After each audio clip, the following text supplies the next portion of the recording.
தற்போது உடனுக்குடன் நேரலையில் மதுரையில் காதல் திருமணம் செய்த அரசு பெண் ஊழியர் தூக்கிட்டு தற்கொலை செய்திருக்கிறார். இதனால் கணவர் மீது உறவினர்கள் சந்தேகத்தை எழுப்பியிருக்கின்றனர். உடனுக்குடன் நேரலையில் பார்த்துக் கொண்டிருக்கிறோம். கணவர் மீது உரிய விசாரணை நடத்த கோரி மாவட்ட ஆட்சியர் அலுவலகத்தில் பெண்ணின் உறவினர்கள் தர்ணா போராட்டத்தில் ஈடுபட்டு வருகின்றனர். உடனுக்குடன் நேரலையில் பார்த்துக் கொண்டிருக்கிறோம். அரசு பெண் ஊழியர் தற்கொலை செய்து கொண்ட நிலையில் கணவர் மீது உரிய விசாரணை நடத்தும் வரை உடலை பெறமாட்டோம் என பெண்ணின் குடும்பத்தினர் திட்டவட்டமாக தெரிவித்து மாவட்ட ஆட்சியர் அலுவலகத்தில் தர்ணா போராட்டத்தில் ஈடுபட்டு வருகின்றனர். உடனுக்குடன் நேரலையில் பார்த்துக் கொண்டிருக்கிறோம்.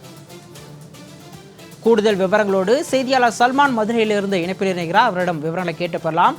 சல்மான், அரசு ஊழியர் உயிரிழந்த விவகாரத்தில் தற்பொழுது அவரது உறவினர்கள் போராட்டத்தில் ஈடுபட்டு வருகின்றனர். அவருடைய கோரிக்கைகள் என்ன? இது தொடர்பான விரிவான விவரங்களை பதிவு பண்ணுங்க. மதுரை வண்டியூர் மாரியம்மன் நகர் பகுதியைச் சேர்ந்தவர் மணிமேகலை. இவர் வீட்டு வசதி வாரிய மதுரையில் இருக்கக்கூடிய வீட்டு வசதி வாரிய அலுவலகத்தில் உதவியாளராக பணிபுரிந்து வருகிறார். இவர் கோப்புதூர் சம்பக்குளம் பகுதியைச் சேர்ந்த ஐடி நிறுவன ஊழியரான லெனின் கருப்பசாமி என்பவரை காதலித்து கடந்த 2022ஆம் ஆண்டு திருமணம் செய்து தற்பொழுது ஒரு வயது குழந்தையுடன் தனியாக அந்த சம்பக்குளம் பகுதியில் வசித்து வருகிறார்கள். இந்த நிலையில் வீட்டில் இருந்த மணிமேகலைக்கு நேற்றைய தினம் உடல் நலம் சரியில்லை என அவரது குடும்பத்தினருக்கு கணவர் வீட்டார் தகவல் அளித்திருக்கிறார்கள். இதனையடுத்து மணிமேகலையின் குடும்பத்தினர் அரசு மருத்துவமனைக்கு சென்று பார்த்தபோது மணிமேகலை தூக்கிட்டு தற்கொலை செய்து கொண்டு விட்டதாக தகவல் அளித்திருக்கிறார்கள்.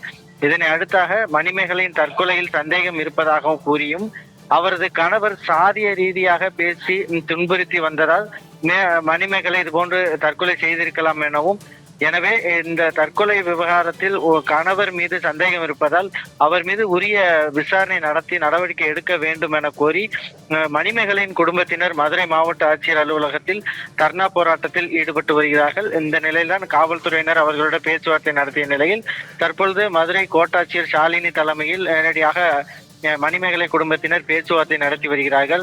அவர்கள் மணிமேகலை குடும்பத்தினர் குற்றச்சாட்டிய பொழுது லெனின் கருப்பசாமி திருமணமானதற்கு பின்பாக பணிக்கு சென்ற நிலையில் சாதிய ரீதியாக அவ்வப்போது மணிமேகலையை பேசியதாகவும், காதலித்து திருமணமான போதே லெனின் கருப்பசாமியினுடைய பெற்றோர் இல்லாமல் இந்த திருமணம் நடைபெற்றது. இந்த நிலையில்தான் அவர் அருந்ததியர் சமூகத்தை சேர்ந்தவர் மணிமேகலை என்பதால் இவர் லெனின் கருப்பசாமி பிற்படுத்தப்பட்ட சமூகத்தை சேர்ந்தவர் என்பதால் அடிக்கடி சாதிய ரீதியாக பேசுவதோடு மட்டுமல்லாமல் மணிமேகலையின் தந்தை தூய்மை பணியாளராக பணிபுரிந்து வருவதால் அதனையும் ஒரு காரணமாக சொல்லி அவ்வப்போது கேலியாக பேசி வந்திருக்கிறார்.